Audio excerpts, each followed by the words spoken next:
네, 여의도 인사이트 2부로 이어가도록 하겠습니다. 저는 이분은 직접 처음 뵀는데 너무 뵙고 싶었던 분입니다. KB증권 프라임클럽의 민재기 팀장님 함께합니다. 어서 오세요. 네, 안녕하세요. 네, 반갑습니다. 팀장님이 오신다라고 해서 저는 무슨 얘기를 들을까 되게 기대를 많이 해요. 네. 왜냐하면 뭐 질문도 질문이지만 네네. 방송하시는 거 보면은 진짜 이렇게 빨려 들어가듯이 설명을 너무 잘해주셔가지고 제가요? 네. 아니에요? 아닙니다. 제가 느낀 바가 다른가요? 네. 뭐 개개인별로 성향의 차이는 있지만 저는 그렇게 느꼈습니다. 알겠습니다. 감사합니다. 오늘도 네. 한번 기대해 보겠는데 오늘 시장이 되게 극과 극으로 나뉘었어요. 맞습니다. 네. 그래서 코스피 얘기도 물론 하지만 채팅창에 계속 코스닥 얘기 좀 해주세요 해서 어떻게 좀 매도 먼저 맞는 심정으로 예. 매 맞고 있는 우리 코스닥 얘기부터 좀 해볼까요? 하, 한숨부터 쉬시네요. 네. 자, 한숨 먼저 쉬시고 여러분 네. 같이 한숨 쉬세요. 네. 아침에 이제 오늘 우리나라 축구 경기 했었잖아요. 너도 한숨 쉬. 네. 제가 또 빨간색 일부러 입고 왔거든요. 그러니까요. 네. 근데 그 축구 경기 끝나고 난 다음에 그 돌아다니는 이렇게 이제 이야기들이 네. 오늘 가장 슬픈 분들은 코스닥을 보유하고 있는 분이고 음. 축구 경기를 끝까지 다 본 분들이 오늘 가장 슬픈 분들이다라고 그렇게 이야기할 정도로 두 가지를 다. 네, 두 가지를 네. 복합적으로 다 가지고 오신 분들이 그러니까 축구 져서 슬픈데 내 포트가 코스닥 비중이 높으면 더더욱 오늘 힘든 그런 부분인데 이건요 진짜 저도 말씀드리고 싶은 게 혹시나 코스닥에 투자를 하고 계시거나 네. 코스닥 비중이 높으신 분들은 우리가 뭐 잘못한 건 아닌 것 같습니다. 코스닥이 잘못한 게 네, 없어요? 네, 코스닥 잘못한 거 없어요, 없는 것 없어. 같습니다. 네, 이건 진짜 어디까지나 물론 이제 뭐 그 그림을 제가 한번 보여드리면 약간의 이런 부분의 차이는 있을 수 있는데요. 네. 지금 화면에 요 그림이 나가는지 모르겠으나 이게 나옵니다. 이제 네 코스닥의 노란색은 코스닥 기업들이 앞으로 1년 뒤에 돈을 잘 버나 못 버나라는 걸 보여주는 게 노란색입니다. 네. 근데 뭔가 약간 우상향하는 것 같긴 한데 네. 울퉁불퉁하는 좀 느낌입니다. 네. 그렇죠. 네. 빨간색은 코스닥을 밸류에이션으로 보기는 좀 어렵지만 그래도 우리가 이익 대비해서 얼마 정도에서 거래되는지를 보는데 한 25배 정도가 되거든요. 25. 코스닥. 예, 예. 근데 이게 이제 요 페이지를 바꿔버리면 이거는 우리가 이제 계속 올라가고 있는 코스피입니다. 와, 뭔가 노란색 영역이 좀 앞에 코스닥하고는 결이 좀 다른 모습이잖아요. 압도적인데요. 압도적이죠. 사실 이게 기간이 작년부터라서 그렇지 기간을 길게 보면 이 노란색이 이렇게 올라옵니다. 네, 이 올라오는 그림은 딱 왠지 우리 삼성전자와 SK하이닉스의 주가의 흐름과 약간 비슷한 느낌이 드실 텐데요. 그러네요. 네, 근데 삼성전자, SK하이닉스의 이익도 저렇게 지금 올라오기 때문에 주가도 저런 모양인데요. 아, 근데 밸류에이션은 8배. 저 밑에 내려가 있어요. 네, 여기 밑에 있고, 네, 어제 기준으로 7.7배입니다. 근데 네. 이제 코스닥은 이익도 코스피 대비해서는 약간 조금 그림이 약한데, 밸류도 25배다 보니까 지금 당장은 꿈보다는 숫자가 명확하고 잘 나오는 그쪽으로 돈이 이동하는 차원에서 이거 팔고 이쪽으로 가는 거잖아요. 다들 아시겠지만. 예, 그런 상황에서 코스닥이 지금 좀 눌려있는 그런 부분인지, 이게 뭐 우리가 투자처를 잘못 선택한 건 아닌 것 같고요. 지금 시장의 이제 색깔이 그렇다라는 거죠. 네. 시기를 잘못 네. 타고 이게 시장의 투자를 하고 있다. 시장의 색깔이 코스닥의 이제 성장주들 뭐 밸류 따지지 않고 이익 따지지 않고 꿈으로만 가는 그런 그림이었으면 괜찮을 텐데 최근에 약간 금리와 관련된 부분도 예민한 부분이 있지 않습니까? 네. 하반기에 금리를 한 차례나 두 차례 인상할 수 있다라는 이야기도 나오고 있기 때문에 금리가 혹시나 올라간다라면 아무래도 좀 실적을 잘 내고 있는 쪽 그리고 밸류 부담이 없는 쪽 이런 쪽을 바라볼 수밖에 없는 환경이다 보니 약간 이쪽에서 돈이 이제 이쪽으로 가는 부분인데 그게 이제 돌아와야 되는데 언제 돌아오나? 그러니까 돌아올 수 있을까요? 근데 그러면 결국엔 제가 방금 금리 때문에 조금 더 안전한 쪽으로 돈들이 가고 있다라는 네. 말씀을 드렸잖아요. 그러면 금리 인상 안 해도 되겠네라는 색깔을 만들어주면 저는 조금 달라질 수 있을 것 같거든요. 네. 그런 색깔이 만들어질 수가 있을까요? 지금 물론 뭐 유가 내려가고 네, 해서 네, 네, 조금 네. 안심을 하긴 하는데 실제 뭐 금리 자체가 뚝뚝 떨어지는 것도 아니고 맞아요. 그리고 네. 그 캐비너시의 속내를 알 수가 없고 아직은 우리가 네. 알 수는 없죠. 다만 이번에 나왔던 이제 첫 번째 우리 FMC 회의에서의 느낌은 물가에 대해서 신경을 되게 쓰겠다라는 뉘앙스를 풍겼기 때문에 그렇죠. 이거 매파적인 거 아니야? 라는 생각을 가지고 있는데 네. 근데 지금 분위기로 돌아왔을 때 뭐 이번에 데이터들이 좀 잘 나왔던 부분들은 사실은요. 뭐 주거비 관련된 부분들이 있었고 그다음에 지금 월드컵이 한참 진행 중이잖아요. 네. 우리는 좀 슬프긴 하지만 네, 거기에 고용되는 일시적인 인원들 뭐 이런 부분들에 따라서 숫자가 잘 나오는 것처럼 보이기 때문에 이게 하반기에도 그렇게 이어지지 않는다라면 그 데이터를 그대로 뭐 금리 인상으로 연결될 수는 없을 것 같고 네. 또 하나는 이제 방금 이제 우리 사회자님께서 유가가 좀 떨어지고 있긴 하지만이라고 표현을 해주셨는데 네. 어쨌든 지금 배도 옛날보다는 조금씩 더 다닙니다. 그쵸. 전쟁 전보다는 아직도 모자라게 지금 뭐 다니고 있는데 혹시나 그쪽이 좀 잘 마무리가 되면 우리가 8월 16일까지 지금 시간을 지금 벌어놓은 거죠. 그러면 그때까지만 좀 마무리가 만약에 잘 된다면 음. 에너지발, 물가, 금리 인상 이 공식은 우리가 걱정 안 해도 될 수 있거든요. 네. 그러면 뭐 혹시라도 지금 약간 금리 인상에 대한 생각이 조금 완화된다라면 그럼 돈들이 약간 좀 더 이제 공격적으로 뭐 밸류라든지 이런 부분을 좀 덜 수 있지 않을까. 그래서 저는 바이오도 사실은 우리 대표적으로 눌려 있는 섹터잖아요. 바이오가 여러 가지 모멘텀이 있지만 가장 중요한 모멘텀 중에 하나는 어쨌든 금리와 관련된 부분이 강한데 이 금리가 올라가지 않을 수도 있겠다라는 생각을 좀 만들어주면 바이오한테도 힘을 좀 실어줄 수 있는데 그 부분이 어쨌든 이번에 뭐 5개 태스크 포스를 만들고 하반기에 가서 어느 정도 윤곽이 나올 거기 때문에 하반기에 그런 색깔이 나온다라면 그래도 희망은 좀 하반기에 우리가 걸어볼 수 있지 않을까 생각하고 있습니다. 하반기 코스닥 투자자분들 화이팅입니다. 네. 우리가 잘못한 건 없어요. 음, 단지 이제 지금 시장의 수급은 결국에는 여러 가지 불확실성 속에서 확실한 것을 그쵸. 찾으려는 네. 그런 이동이 있기 때문이고 그런 상황 속에서 이게 또 근데 뭐 코스닥을 무조건 불확실하다고만 볼 수는 없는데 없죠. 여러 가지 네. 여건들이 좀 네. 뭔가 투자로서의 매력도를 좀 떨어지게 만드는 음. 그렇게 보이게 해서 어쩔 수 없이 좀 큰 폭의 하락이 나타나는 상황입니다. 한 가지만 조금 더 직관적인 거 좋아요, 하나만 더 좋아요. 말씀을 네. 드리면 우리가 반도체가 다 좋지 않습니까? 네. 지금 반도체가 좋은데 반도체 탑2보다 코스닥에 있는 반도체 소부장은 약간은 그래도 탑2보다는 그래도 변동성이 좀 있는 편이거든요. 커요. 올라갈 때는 네. 좀 잘 올라가는 거 하다가 어느덧 또 확 빠져버리고 맞아요. 왔다 갔다 하지 네. 않습니까? 근데 제가 어제 기준으로 뽑아놓은 그 데이터를 한번 보시면 네. 이 또한 그런 그림을 그려주고 있거든요. 우리가 그 지배 원리라는 게 있는데 지배 원리가 뭐냐면 사실 사회자님한테도 위험은 똑같은데 뭐 수익률이 더 높은 쪽이 있다면 당연히 똑같은 위험이라면 보상이 더 큰 쪽을 당연히 그쵸. 선택해야 되는 게 네. 우리가 이성적인 판단이지 않습니까? 네. 그러면 이게 지금 다 반도체 관련된 종목들을 제가 뽑아놓은 건데요. 네. 여기 D열은 앞으로 1년 뒤에 벌어들일 이익 대비한 밸류에이션입니다. 네. 근데 오른쪽은 최근 3개월 동안 영업이익이 얼마나 상향 조정이 됐는지를 보여주는 거거든요. 근데 노란색의 빨간 글씨는 100%씩 영업이익이 삼성전자와 SK하이닉스는 상향 조정이 된 거죠. 3개월 동안. 네. 근데 이들은 밸류가 6배, 7배밖에 안 되고. 그렇게 올랐는데도 예. 싸고. 근데 밑에 있는 왜 우리 뭐 인텍플러스나 이런 기업들 있지 않습니까? 반도체, 장비 막 관련된 기업들이 많은데 네. 이들은 뭐 물론 3개월 동안 이익 조정이 상향 조정이 되긴 했으나 네. 반도체 투탑보다는 약하고 밸류도 지금 보시면 15배에서 30배 정도 이렇게 되니까 이런 부분들도 반도체 소부장보다는 탑2를 조금 더 편안하게 만드는 같은 반도체 군이긴 하나 이왕이면 이익 성장이 더 크고 밸류도 싸니까 이쪽으로 좀 더 수급이 쏠리는 부분도 반도체 소부장의 약간의 그런 뭐 변동성 역할을 하고 있다라고 보시면 될 것 같아요. 이게 약간 이제 T적인 그런 정말 분석이에요. 정확하게 그렇죠. 네. 왜 반도체 소보장도 좋다고 하면서 투톱 대비해서 변동성이 크고 주가가 상대적으로 꾸준히 오르지 못하는지를 딱 보면은 확실히 비싸다. 그러니까 상대적으로 상대적으로. 밸류에이션에 대해서는 네. 비싸다라고 볼 수 있는데 근데요, 팀장님 여기서 지금 찍히고 있는 영업이익에 대한 변화율이요. 네네네. 지금은 삼성전자, SK하이닉스가 이렇게 큰 숫자를 보이고 그렇죠. 있지만 네네네. 그 낙수효과라고 하는 장비의 발주가 막 이렇게 시작돼서 실제로 그런 장비 기업들에 있어서도 숫자가 찍히는 거는 이제부터 시작 아니에요? 맞죠. 그래서 고수분들은 사실은 장비주 투자는요 고퍼에 사서 저퍼에 저퍼에 판다. 파는 게 맞거든요. 그럼 지금인가요? 되게 직관적으로 네. 질문 주시는데 네. 사실은 그래서 최근에 우리 반도체 공정이 뭐 앞당겨진다.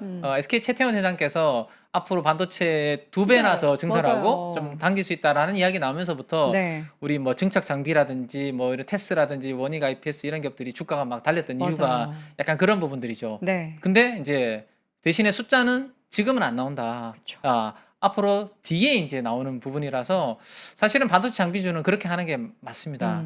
지금처럼 앞으로 발주 나올 수 있다라는 기대감이 있을 때 사는 게 맞고, 나중에 사실은 숫자가 나올 때면 이미 발주 올라가 많이 있죠. 나와서 올라가 있는 상태거든요. 그래서 이게 그래서 우리가 생각하는 기본 원리랑 좀 다르거든요. 싼 거 사는 게 그러면 나중에 사야 되는 거잖아요. 그래서 저는 반도체 장비주들은 좀 고수분들의 그래도 저는 좀 영역이라고 생각하는 이유가 조금 매매하기가 힘들거든요. 맞아요. 그래서 오히려 저는 반도체 전공정이 예를 들어서 이러한 캐펙스 사이클이 앞으로 좋아질 것 같아서 한다라면 요즘은 워낙 ETF들이 다양하게 많이 나와 있고 우리 맞아요. 삼프로에서도 ETF 많이 이렇게 이야기해 주시잖아요. 네, 오늘 딱 그 네. 얘기를 했거든요. 네네. 제가 10시 방송에서. 아 그러세요? 네. 네네. 그래서 뭐 전공정 장비주들 뭐 이런 묶어놓은 맞아요. 그런 바스켓이 있기 때문에 네. 내가 하나하나 그런 사이클을 디테일하게 공부해서 이게 언제 수준 나올 것인지까지 파악하기 좀 어려운 우리 초보분들은 차라리 앞단에서 전공정이 수혜를 받는다라면 그 전공정 관련된 종목들을 모아놓은 ETF를 차라리 뭐 좀 조정받을 때마다 이렇게 좀 모아가는 게 네. 장비주 입장에서 투자하는 입장에서는 조금 편안하지 않을까. 그쵸. 그렇게 생각하고 있습니다. 무언가를 하나 탁 집어서 매력적인 종목을 지금 고르는 게 만약에 여러분 가능하시면 그게 그렇죠. 좋겠지만 네. 그거 대응하기 좀 어렵다. 근데 확실히 투자는 한다고 했고 이 장비 발주는 불보듯 뻔한 사실인데 그러면 내가 관련한 투자를 좀 미리 모아갈 수 없을까라고 했을 때는 관련한 ETF가 또 대안이 될 수 있을 것 같습니다. 여러분들도 최근에 ETF 관심 많으시고 투자 많이 하시니까 잘 찾아보시면 좋을 것 같습니다. 자, 이번 주에 변동성이 정말 컸어요. 근데 이 얘기를 매주 하는 것 같아요. 이번 주에 변동성이 컸습니다. 아마 다음 주에도 변동성은 또 네. 뭔가로 있을 것 같고 이번 주에도 지수가 10% 빠졌다가 연이틀 반등하고 어떻게 지금 질문 드리기도 이제 민망하네요. 추세가 전환되는 그런 시그널이 보이십니까, 팀장님? 그 저는 추세 전환은 이제 상승? 그러니까 9천선을 시원하게 예. 뚫고 만까지 달리는 걸 말씀하시는 그렇죠, 거죠? 그렇죠. 네. 그렇게 됐으면 네. 좋겠는데 사실 그렇게 되면 코스닥만 또 서야 될 것 같아서 저는 오히려 코스피는 꽤 지금 사실은 많이 좀 올랐잖아요. 그래서 오히려 약간 뭐 기간 조정 잠깐 하는 것도 네네네. 예. 특히 우리가 오늘 마이크론 실적 발표가 나면서 다시 반도체들이 오늘 힘을 네. 냈던 것처럼 7월 초 삼성전자, 뭐 7월 중순에 SK 하이닉스 아직 우리가 이제 체크해야 될 부분들이 남았지 않습니까? 그렇죠. 그때까지는 저는 뭐 우리가 원래 상반기에 달려왔던 이런 지수의 상승보다는 약간의 이렇게 왔다 갔다 하는 좀 박스권의 흐름을 좀 보이는 그런 그림이 되지 않을까 싶고 근데 이번 마이크론처럼 야 이거는 뭐 반박할 수 없게 이건 너무나 뭐 잘 할 말이 나온, 없게 네, 만드는 의심이 그게 없는. 나오면 이제 또 다시 이제 아마 랠리를 펼치는 저는 그렇게 좀 생각을 하고 있습니다. 네. 이게 왜냐면 7월 달에 반도체 관련한 이벤트들이 너무 많아요. 많이 지금 있죠. 마이크론 테크놀로지 네. 실적 있죠. 7일에는 이제 잠정 시적 삼성전자 발표를 하죠. 뭐 10일에는 또 SK하이닉스 ADR 네, 상장 상장 이슈가 있죠. 있죠. 네. 그렇기 때문에 이게 박스권에 있기에는 너무 큰 공룡들이 막 알을 깨고 나가려는 그런 이벤트들이 많아가지고 과연 이게 박스권에 얌전히 있을 수 있을까? 라는 그런 생각을 들게 해요. 뭐 저는 뭐 바라면 아닌데 이렇게 돼야 우리 네. 다들 이제 같이 행복해지는 그쵸. 그런 시장이 약간 되는데. 쉬게 되면 사실 그동안 소외됐던 것들이 좀 올라올 수 있거든요. 키 맞추기. 저는 약간 키 맞추기를 약간 기대하는 마음이 있어서 아마 그런 건지는 모르겠는데 네. 정말로 반도체는 모멘텀이 지금 많이 기다리고 있어서 맞아요. 네, 이게 뭐 눌릴지는 사실 잘 모르겠으나 어쨌든 숫자를 한번 확인하고 그래도 더 한번 붙어보자라고 생각하시는 분들이 계시다. 왜냐하면 우리 마이크론 이번에 실적 발표 나오기 전까지만 하더라도 약간 눌려 있었거든요. 맞아요. 네, 마이크론도 조정 좀 받고. 네. 네. 근데 확인되자마자 지금 뭐 시간에서 마이크론이 그렇게 되는 것처럼 아마도 7월 달에도 그렇게 저는 되지 않을까 싶은데 그때까지는 조금 키 맞추기가 전 개인적으로 나와줬으면 하는 그런 바람은 네, 있는 상황입니다. 이게 아마 이제 민 팀장님의 지금의 웃음은 네. 어떻게 보면은 좀 이제 반도체 투자하시는 분들 그리고 우리 지금 열심히 투자해서 수익 불리시는 분들은 당연히 좋은데 분명히 이 이면에 반대에 소외받아서 지금 너무 힘드신 분들도 있으시단 말이에요. 네. 그런 분들을 생각하면은 또 이게 약간 헛웃음이 나오는 이렇게 시장이 오르는 게 맞나 싶으면 숫자 보면 이게 또 맞긴 하네. 이게 맞아. 이렇게 하는 게 그쵸. 맞아 네, 싶은데 또 이쪽을 보면은 또 너무 안타깝고. 확실히 이쪽으로 가는 게 맞네라는 생각을 하게 되는데 사실은 오늘 같은 날 저는 이제 어떤 부분을 보냐면 어젠가 우리 그저께 왜 10% 빠진 날 있잖아요. 그저께. 지수가. 네. 그렇게 크게 빠지고 그러니까 그러면 음봉이 엄청나게 큰 음봉이 음, 나왔겠죠. 음. 보통 그렇게 저는 한번 이제 시장에서 상처를 받으면 그 음봉을 누가 가장 빨리 회복하는지를 저는 사실은 좀 보는 편이거든요. 그 섹터가 주도주다. 주도주인 경우가 많죠, 보통. 왜냐하면 우리는 주도주들은 보통 색깔이 어떤 색깔을 가지고 있냐면 빠질 때는 상대적으로 덜 빠지고 오히려 시장이 조금만 안정 찾으면 또다시 신고가를 가버리는 섹터 뭐 그런 쪽들을 우리는 주도주라고 합니다. 그래서 네. 며칠 전에 우리가 큰 음봉을 맞았었고 그 음봉을 어떤 섹터가 가장 빨리 회복할까 물론 누구일지라는 것은 약간 누군가는 예상을 했겠지만 뭐, 코스피는요 음, 그날의 음봉을 오늘 또 회복을 못했습니다. 음. 그 음봉이 시가를 네, 네. 코스피는 회복을 못했는데 오늘 뭐 아시겠지만 사장님 삼성전자나 네. SK하이닉스는 그쵸. 그날의 시가를 오늘 이틀 만에 회복을 다 해버렸거든요. 네. 했습니다. 그러면 누가 뭐래도 지금의 시장의 중심과 주도주는 반도체라는 것을 오늘 다시 확인시켜준 사실은 뭐 날이었고 나머지 다른 섹터들을 한번 보시면 그날의 음봉을 아직은 대부분 다 회복하지 못한 맞아요. 상황이거든요. 그러면 당분간은 역시나 그쪽으로 쏠림이 있을 수밖에 없겠구나라는 것은 어쩔 수 없이 우리가 좀 받아들여야 되는 부분 아닌가 싶습니다. 그러니까 우리 시청자분들 중에서 이제 바람 말고 팩트를 말해주세요 해서 지금 방금 우리 민 팀장님이 말씀해주신 게 팩트예요. 이제 시장의 주도주는 여전히 반도체인데 우리가 반도체 플러스, 그러니까 반도체도 반도체인데 플러스 알파를 항상 이제 찾잖아요. 반도체도 좋은데 뭐가 더 좋은 게 없을까? 이런 이제 투자의 아이디어를 계속해서 확장시켜 가면은 팀장님께서 보시는 그 확장의 범주 안에는 뭐가 들어가 있는지도 또 궁금한데. 사실 이제 반도체가 지금 이제 우리가 모멘텀 중에 좋은 것은 수요는 엄청나게 많은데 네. 공급이 부족한 부분 때문에 지금 그쵸. 엄청 숫자가 잘 나오고 오늘 뭐 마이크론도 그러한 부분들을 보여준 거잖아요. 네. 그래서 지금 보여주는 거는 이런 그림 때문이라고 보시면 될 것 같은데 지금 요거는 삼성전자의 그 초록색은요 영업으로 벌어들이는 현금 흐름이라고 보시면 됩니다. 근데 아래쪽은 돈 쓰는 건데요. 돈을 안 써요. 예, 보시면 파란색이 투자로 나가는 돈이고 노란색이 캐펙스입니다. 예, 근데 보면 요거를 조금 더 확대해서 이렇게 보면 23년도, 24년도, 25년도 보면 생각보다 많이 투자를 안 했거든요. 그러게요. 예. 근데 저렇게 2년 전에 투자를 안 하면 지금 나올 칩이 별로 없는 거죠. 예, 지금 투자를 해야 2년 뒤에 칩이 나오는 네. 거니까. 그래서 이제 앞으로 이제 한 2028년 정도는 돼야 왜냐하면 그래프를 보시면 26년부터 뭔가 투자가 그래프가 밑으로 길어지는 거잖아요. 그러면 플러스 2년 하면 적어도 2028년은 돼야지 공급이 좀 나오겠구나라는 이야기가 나오는 부분이 이 부분 때문이거든요.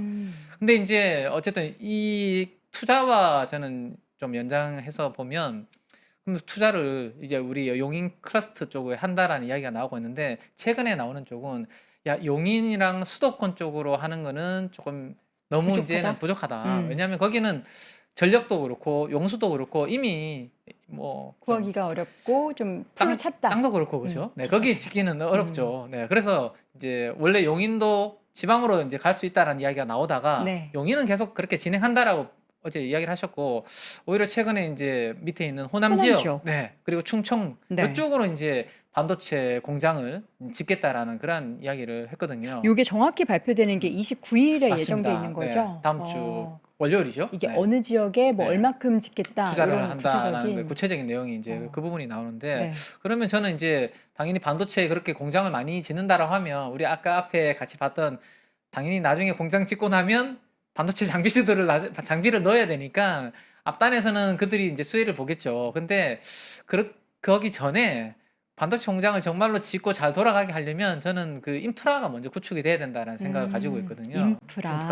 인프라에는 여러 가지가 있을 수 있습니다. 그 중에서도 전력 인프라가 AI 데이터 센터도 짓고 반도체 공장도 짓겠다고 했는데 그 두 곳은 전력을 엄청나게 우리가 많이 소비하는 곳이라는 것은 이미 잘 알고 계시는 부분입니다. 예. 근데 그게 제대로 안 되면 지역 선정하고 뭘 하려고 해도 사실 안 되는 거죠, 뒷단에는. 그래서 그러면 앞으로 그쪽에 있어서 전력 쪽 관련된 인프라와 전력망은 어떻게 할 건지에 대한 청사진이 저는 아마 정부나 관계 음. 기관에서 뭐 기후에너지 환경부 쪽이 나올 수도 있을 것 음. 같고요. 그런 부분들이 아마 발표가 되지 않을까 싶어서 어. 반도체 외에 뭐 그래도 좀 뭔가 정책 수혜주로서 뭔가 그래도 공부할 거 없어라고 네. 굳이 사실은 요즘은 공부 안 해도 된다는 이야기가 많은데 그래도 그거는 사실은 정상적인 시장은 아니, 아니거든요. 오히려 예. 공부 더 많이 하세요. 그죠? 아, 그런가요? 혹시라도 내가 놓치는 게 아, 있을까 네네. 봐 하면서 공부 더 많이 하시고 영상 음. 다 찾아보시더라고요. 아, 그러면 다행입니다. 음. 그럼 반도체 외에 혹시 공부할 거 네. 없어라고 했을 때 저는 그러면 그렇게 이제 지역에 전력을 엄청나게 많이 먹는 데이터 센터와 반도체를 지었을 때 네.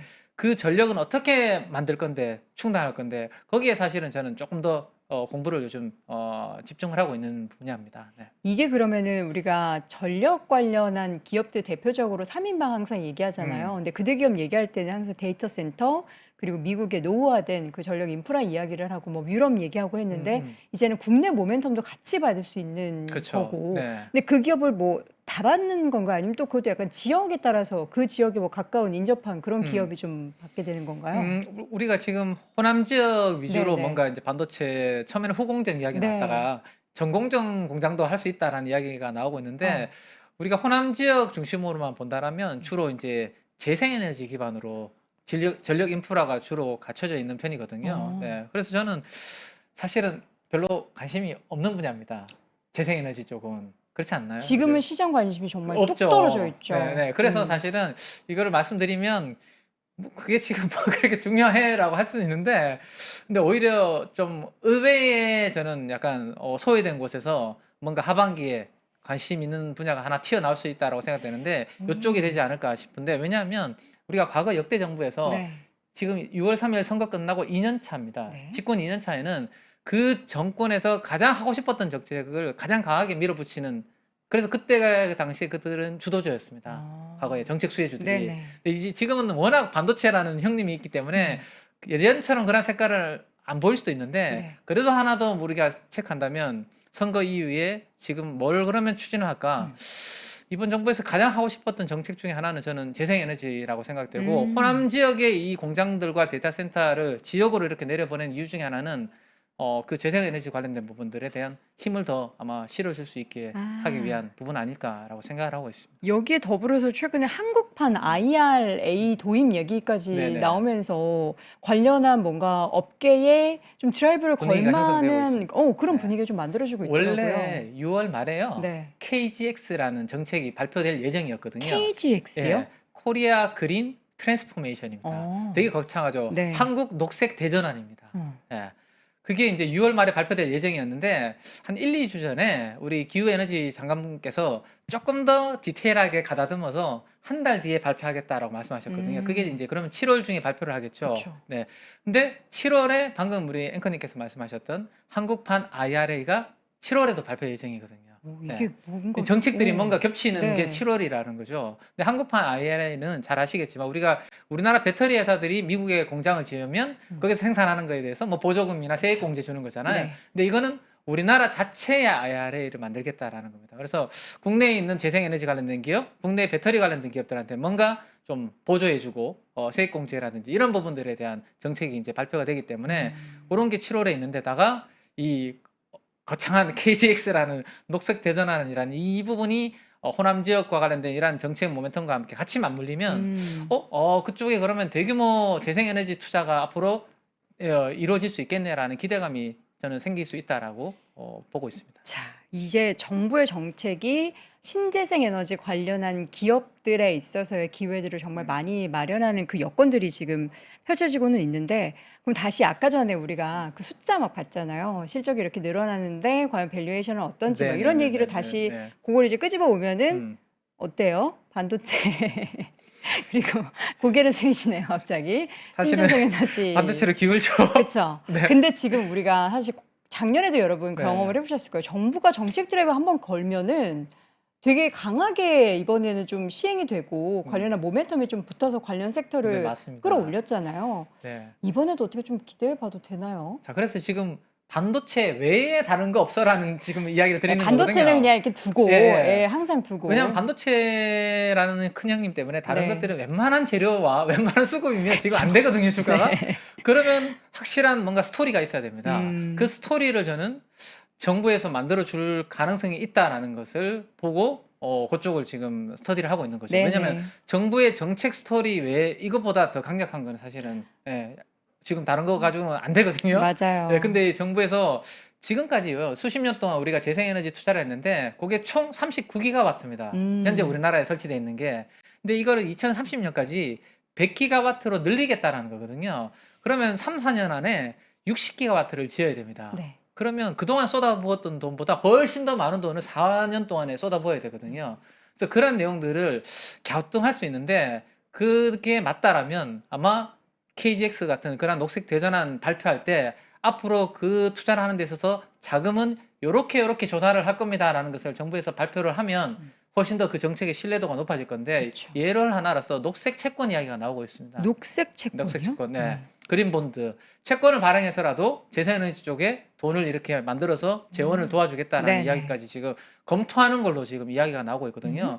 그러면 나라에서 채권 발행해서 그 재생에너지를 밀어주는 이야기까지 나온다라면 그 정책에는 조금 더 우리가 신뢰를 가지고 공부를 할 수 있을 것 같고요. 그게 7월까지의 그 타임라인이라면 그럼 너무 짧지 않습니까? 네. 그럼 8, 9, 10이 뭔가 있어야 또 우리가 길게 볼 수 있는데 있나요?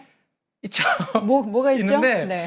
11월에 우리 네. 앵커님 미국의 중간 선거가 있지 않습니까? 맞아요. 11월 3일 날. 네. 그러면 8, 9, 10월은 미국의 중간 선거가 누가 이길 건지에 대한 이야기가 가장 뜨겁게 나올 구간인데 만약에라도 민주당이 뭐 하원이 될지 상원이 될지 지금은 한 곳 정도는 장악할 것으로 이야기가 나오고 있는데 뭐 그렇게 이야기가 나온다라면 야 이제 공화당은 트럼프는 레임덕이고 민주당 정책을 봐야 되는 거 아니야라는 기대감만 생겨도 주식은 신재생이 그러면 재생에너지 쪽을 다시 한번 이제 버려져 있는 재생에너지를 볼 수 있는 게 우리가 국내 정책이 6월 7월에 있다면 그쵸, 그쵸. 8, 9, 10은 미국에 있는 약간의 그러한 분위기가 또 연결이 될 수 있기 때문에 물론 반도체 대비해서는 아직까지는 숫자도 없고 네. 밸류도 사실은 당연히 숫자가 없으니까 밸류도 좀 부담스럽곤 하지만 그쵸. 이런 정책의 연결선을 한번 보면 좀 반도체 말고 새로운 거 공부한 거 없어라고 하시는 분들한테는 네. 저는 요 정도 보고 있다라고 말씀을 드릴 수 있을 것 같아요. 우리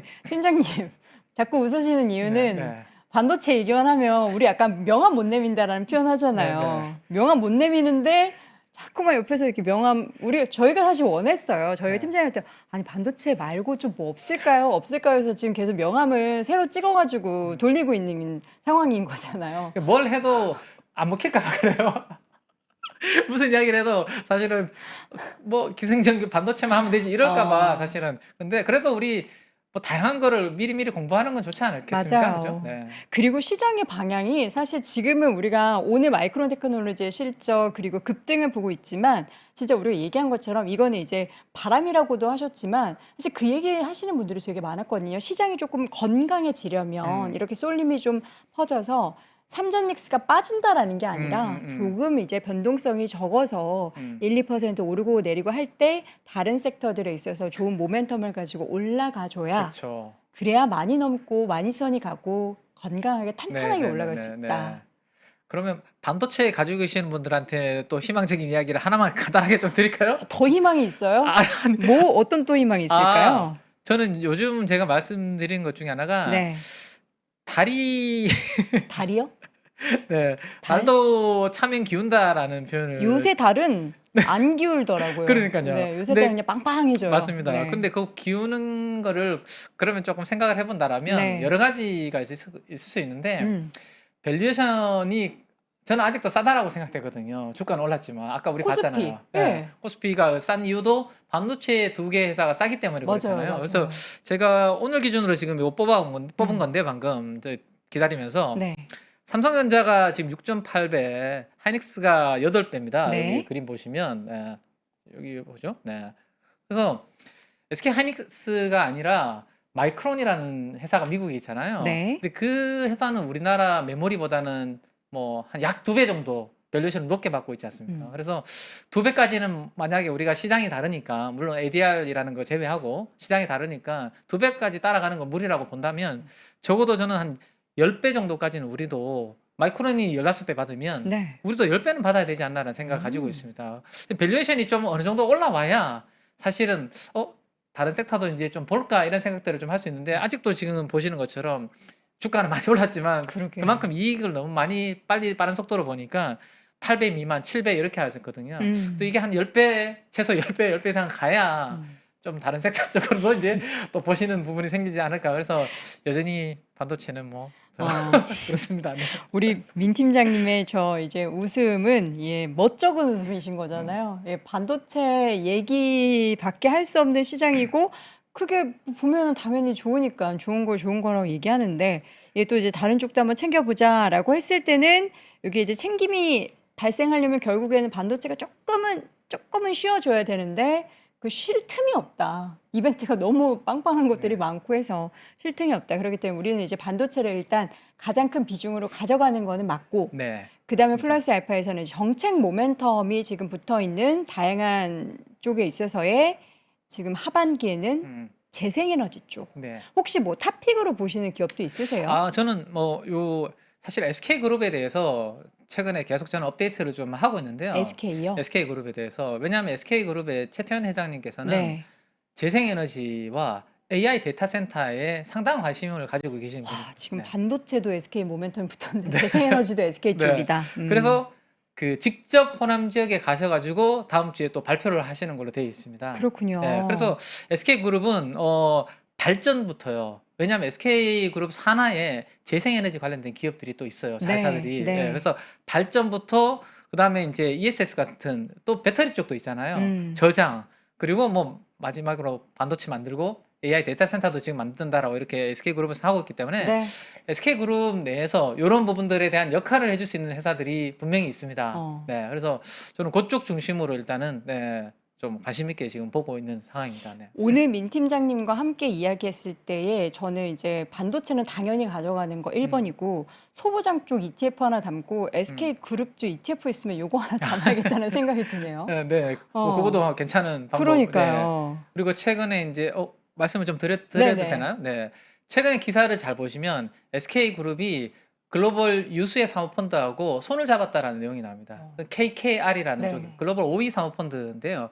어쨌든 AI 데이터 센터 짓고 반도체 뭐 하려고 하면 재원이 그쵸, 필요하지 그쵸. 않습니까? 네. 근데 이제 든든한 음. 재무적 투자자가 생긴 거죠. 네. 뭘 해도 되게 네. 돈 걱정 안 앞으로 하고 여기 재생에너지 투자가 엄청나게 들어갈 텐데 충분히 재원을 어쨌든 도와줄 수 있는 부모가 생긴 거죠. 한 부모가. 그래서 그쪽과 관련해서 앞으로 사업이 어떤 쪽으로 진행되는지를 잘 보고 SK그룹 내에서 좀 재생에너지 관련된 자회사들을 또 한 곳으로 또 이렇게 모아서 선택과 집중을 한다는 이야기도 기사를 잘 보시면 오늘 호남 반도체 관련된 기사만 보지 마시고 그 기사 내에 관련된 내용들이 숨어 있는 부분들이 좀 있습니다. 그러네요. 그래서 그런 부분들을 잘 체크하시면 좀 재밌는 좀 음. 투자 공부가 되지 않을까. 네. 반도체의 시장에 쏠림이 나타남에도 불구하고 우리는 그래도 넥스트 스텝을 항상 준비를 해야 돼요. 그쵸. 뭐 네. 이게 그게 끝났다라는 그런 관점에서가 아니라 이것도 가는데 우리가 미리 다른 쪽 뭐가 공부할 게 없을까? 물론 이제 반도체 공부하기도 바쁘고 반도체 뉴스만 봐도 맞습니다. 바쁘시긴 예. 하겠지만 플러스 알파로 봐야 될 내용 중에 있어서 정부 정책에 그리고 미국 쪽에 있어서 대선의 움직임에 이슈와 함께 좀 바람을 탈 만한 쪽은 재생에너지 네. 쪽을 우리 민재기 팀장님께서 말씀을 해주셨습니다. 또 언제 나오실 수 있으세요? 혹시 새벽잠 없으신가요? 새벽잠이요? 네.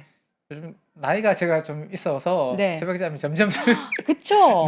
네. 제가 매일 6시에 월스트리트 모닝 브리핑이라는 프로그램을 진행하고 있거든요. 매일 아침에 6시에 그렇죠. 6시 한 40분쯤에 돼서 네. 그 인터뷰 프로그램을 하는데 우리 민재기 팀장님께서 새벽잠이 없으시다면 일찍 여의도 바람도 쐬시고 그럼 너무 좋을 것 같아서 하고 바로 여기 여의도 본사로 출근하면 그럼요. 네. 아주 루트가 좋죠. 너무 좋죠.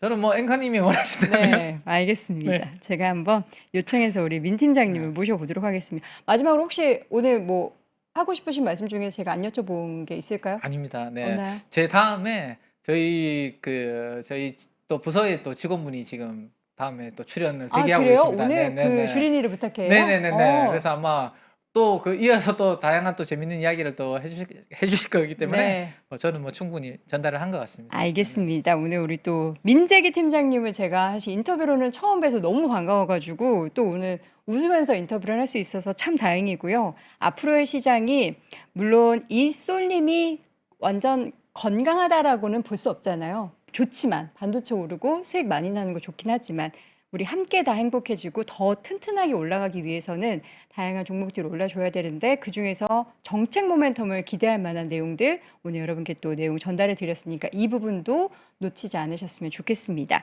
자, 오늘 KB증권 프라임클럽의 민재기 팀장님과 함께했습니다. 고맙습니다. 감사합니다.